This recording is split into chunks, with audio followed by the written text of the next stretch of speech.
Look at us, Chase, both on our phones. I know we're both just so 2024, aren't we? That's right. How are you? Chase Beckham's with us this morning. I mean, this evening. What the heck time is it, Chase? I don't even know. Don't tell I me. don't know. I don't know. It looks like it is. It's 2:30 where I'm at. All right. Well, how are you? I'm Are doing you really good. are How you are you? nervous at all with this album finally coming out? I'm just excited. I don't have time to be nervous with it. I kind of just had to get it all out and put it on a record and make it to where it sounded cool, and we'll just see what the fans think about it. It's been a long time coming, so I feel like I definitely had the chance to take some of my best stuff and put it on this record. It sounds pretty cool. I think Thank I you. was gonna say I think you'll like it, but I think you probably heard it. I do like it very much, and that I know that sounds biased, but I've definitely made music before that I did not like. So Well, it's one of let those me things. ask you about this. It was funny last night. I rewatched your Idol audition because I haven't seen that in a couple of years. And I mean, you had Luke at first word. First note he was in. Katie said you said it really authentic, like you drove a forklift, right? Hmm. And then you were playing in a reggae band. Yeah. So you weren't. Were you actually? Because I watched your whole season. Um, were you approaching this as a country artist, or were you going to just kind of find your way as you went along? I approached it as country. I checked the country box for my genre whenever Got I it. do Okay. something. Yeah, I played in, man, I think I spent so much time trying to figure out who the hell I was and what that meant and what it looked like. It took so long to get right back to where I started, which was with country music, which is what I've always loved and always been raised on. There was a time I remember that I just didn't love. Uh, I really loved old country music and what I grew up on whenever I was a kid. I was born in '96, so everything that was popular in the mid '90s to early 2000s is what I was raised on, and Right.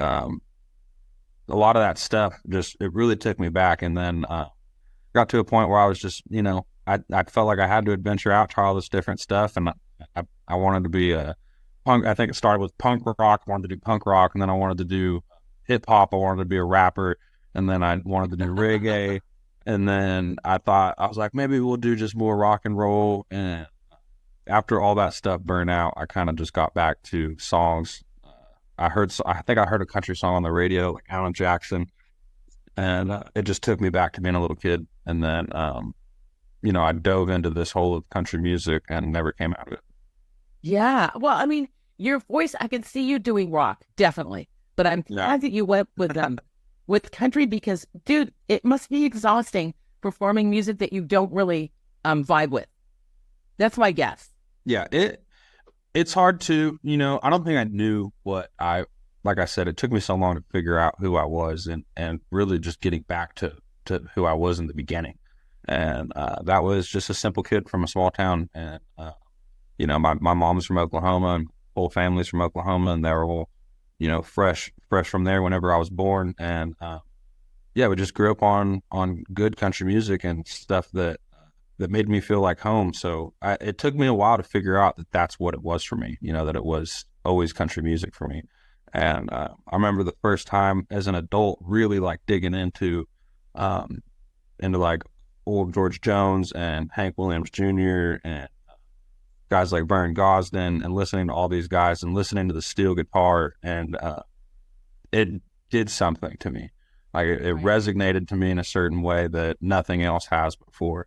And I was like, I absolutely love this music. I don't know why I ever tried to veer away from it. And yeah, like I said, I buried myself in that hole and never came out of it. So Yeah, and you got, I don't know how confident you were before Idol because, when you opened your mouth, you were really confident. I don't know how you felt on the inside, but when I was looking at this audition last night, I was looking at the comments, and one woman said, that song that he just did, 23, is going to be a number one hit at country radio. This woman, just a viewer, she called it because you're like right on the verge with 23 now, right? I don't think yeah, anyone's ever done a song that they've written as their final song on Idol, correct? I don't believe so. No. And here we are. Yeah, I think it's very crazy. It's very surreal. honored, honestly, just to have, been able to take a part of that show, let alone to win it and come off it and to start this incredible career. But, especially watching this season and watching these kids audition, seeing a lot of kids singing original songs and they're singing their own songs. Right. And I feel like that's not something that you saw on American Idol, 5 years ago. That wasn't something that you'd see all the time. And it just puts a smile on my face to see all these kids, wanting to share their music with the world. And, I think that ultimately it makes the world a better place, whenever you have something to relate to, something that's so down home that it feels like it's about you. Oh yeah, and what you wrote was so country because it was the truth and built on I mean, you wrote that during a terrible time. A girlfriend walked out on you, right? She was coming back to get her stuff, and you wrote it. Yeah. She was gone, and oh my, and it didn't work. She didn't stay. It's like, dude, I'm sorry. It's okay. It all panned out the way it was supposed to. And, that's, at the time, man, I don't even blame her for if I was in her situation, I'd have done the same thing to me, and it is what it is. I can't blame her for that. And that's my longtime girlfriend. That's the person that, I've basically always been with. And, to this day, like that's my She girlfriend. came back after the song. She didn't. We spent a lot of time apart. We ended up not being together, but I wouldn't say she came back after the song because she definitely heard it. And I think what some people don't realize is you can cause a lot of damage, in a relationship that is almost irreversible. And I definitely did a lot of that, and so I have to take my blame for that. But it all started there, and that's our story. That's my story, and it's just something that we'll always look back at and remember being in that situation and where we came from. And It sounds so romantic, but I bet it was hell. yeah, it was hard. And everybody has there's this idea I feel like that a lot of people have about people that they hear on the radio or people that they see on TV that they've got it all figured out to some capacity. And I think my first thing on the show was like I just really screwed some stuff up, and that was my whole thing was like I'm trying to redeem myself right now, and it shows on the album too. yeah, and I felt like I got to say a lot of things. A lot of people have assumptions about me, or they don't know me, or and how could they? But they take what they see on the TV, and that's what they think that's it. And really, there's so much more into the story. You'd be surprised how much gets edited out, but obviously of what you saw on TV.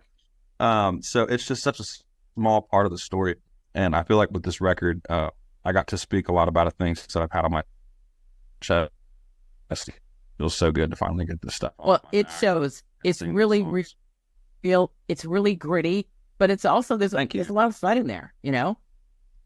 Yeah, there's a little bit in there. Yeah, we had to have some fun, and I didn't want to make it all this super gritty, dark record, but that is the type of music that I tend to create, and I think that the songs that we put on there are a little edgy too, but they're fun, and they're definitely a lot of fun to play live, and the fans seem like they're really reacting to them really well, so I just can't wait for them to actually get to take this music home and listen to it. I know. Now, I know you're on, I don't know if you're still on your own tour or you're doing that, because I know you're going out with Luke Bryan, correct? Yeah, I have a headline tour this year, so we're doing the Bad For Me tour. Everybody can get tickets for Bad For Me tour right now. Those are on my website, chaycebeckham.com. And with a Y. Also, yes, Chayce with a Y, Chayce, Beckham.com.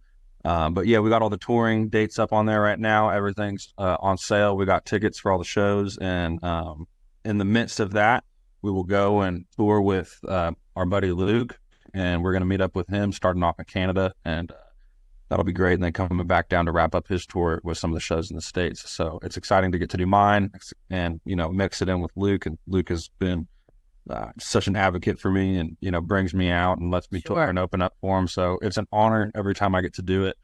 So yeah, it's just really exciting here for touring, for music and everything. Well, Chayce, we're excited for you. I'm so glad we got to, grab some time with you here right before the album is coming out. And you wrote 3 songs on here, correct? Yes. Waylon and 75. What are the? Well, no, those are the ones I didn't write. So no, I wrote most of them. I didn't totally backwards. Yeah, no, there's 4 that I believe 4. So I didn't write Waylon and 75. I didn't write Glitter, Something Worth Holding On To. And there's one more I feel like, but maybe I think there's one more that I'm not remembering. I feel if you can't remember, I feel better about myself. Thank No, you you're so fine. much. It made me feel so much But better. I Well, was like, man, I only wrote 3 songs on this record. Like, I must have really been lazy. think for a second. I Yeah, gotta I be was careful when I say. surprised. No, I cut I think about 4 outside songs, and yeah, we got the chance to write most of them, and it was incredible getting to listen to songs that other songwriters that I really do look up to and admire in this community um, send me songs that they thought they wrote that would work good for me, and so yeah, I got to pick a few of those because I love them so much. First time Awesome. I See, was you got all that respect. You must have finally gotten into cowboy boots. Did you? Because I know you. yeah, Oh, I you did. did.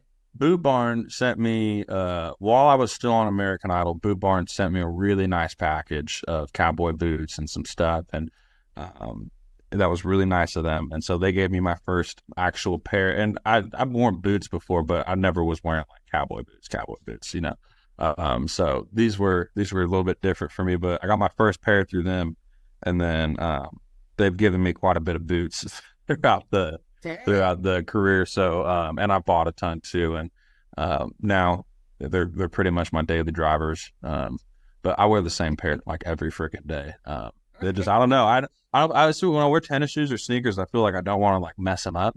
And in boots, Oh, I'm like, sure. let's go run in the mud. Like I'm like I don't care. And so typically I feel happy in boots now. So that was an adjustment for me. Probably one of the biggest changes. Change your shoes, change your life. You know. Yeah. That's the saying. I guess so. If the boot fits. The album is bad for me. The release date is it the 15th? No, The 5th, the April 5th, 5th. April 5th. Awesome. Listen, Yeah. Chayce, I'm so happy to talk to you. I'm glad you too enjoy the album. I can't wait until everyone else gets to hear it. Thank you so much. I'm glad you listened to it. I'm glad you like it. I really appreciate it. Loved it. The tune is 23. It's the one you know Chayce best for. There's a whole lot to get to know on that album, so check it out. Chayce Beckham, thank you so much, my friend. We appreciate Thanks, it. Whitney. Take care. Take We'll care. see you soon. You got it, man. Bye.